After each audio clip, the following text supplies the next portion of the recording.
Now, Dylan, first question we have came from the community, but is also one that is close to my heart. I'm getting married at the end of the year, and the first question is about... Prenup. Is it about your wife? Yeah, sure. Wife to be. I'm getting married. Should I do Am it? I making the right decision? Run! These are all good questions, but no, the question is about philosophies when it comes to money for couples and setting up their finances.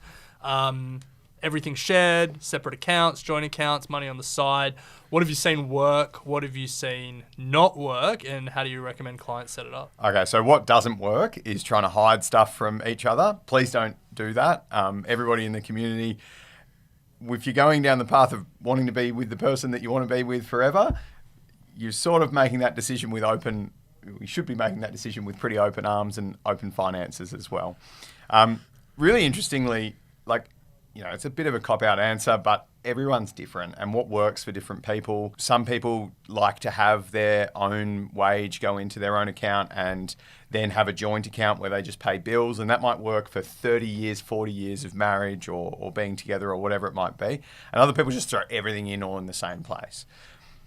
Two probably things that most commonly come up is, one, there is a best financial outcome for you when you do it, and understanding what that is. So, if you've got a lot of debt, you holding your money in not the offset account or your wages going into something that's not that account is probably inefficient, even if that's not where you're holding most of your money for investment purposes.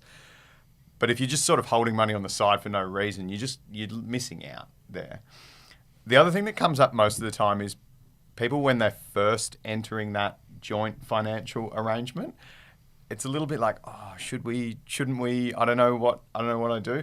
And I don't want to sound mean, but grow up. You're spending 50 grand on a wedding together. Surely if, someone wants to go out and spend $200 on a pair of jeans, it's okay that that's a shared account that money comes from, right? You're sharing so many other things at that point that it shouldn't really matter anymore. So focus on the big stuff, focus on the actual investment, wealth generating, wealth decisions, and don't sweat the small stuff and grow up. Yeah. I think it can come unstuck in that instance where if someone's spending the 200 on the jeans, though, if one of the people in the couple feels like it's an unfair contribution to the joint or in sharing, that's where I think sometimes it can. Oh, 100%. But also how often is it that both people in the couple earn exactly the same amount of money? Yeah, never. Yeah, so again, there's always going to be inequality. It doesn't matter whether you're at the very start and you're first joining in and splitting bills and things, or you're much later and one person's taken years off to have children or whatever it be. There's always going to be these inequalities. Yeah. And that's why we talk about, okay, well, what's the best thing for us financially rather than what's the best thing for me as an individual. Yeah.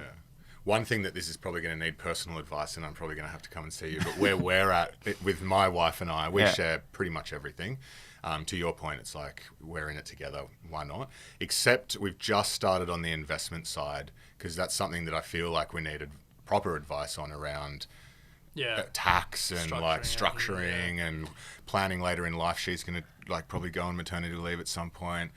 I'm hopefully become a billionaire. What's going to happen? So that's where I can see advice being really helpful. Yeah. Absolutely. And that's exactly what I was saying, right? Think about the big decisions. Think about the big things that affect you both, right? Tax payable for the household is tax payable.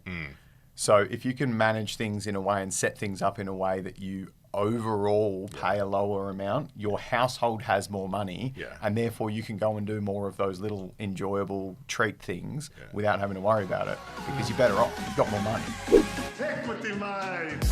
I will say this about investing. Everything you do learn is cumulative. What I learned at 20 is useful.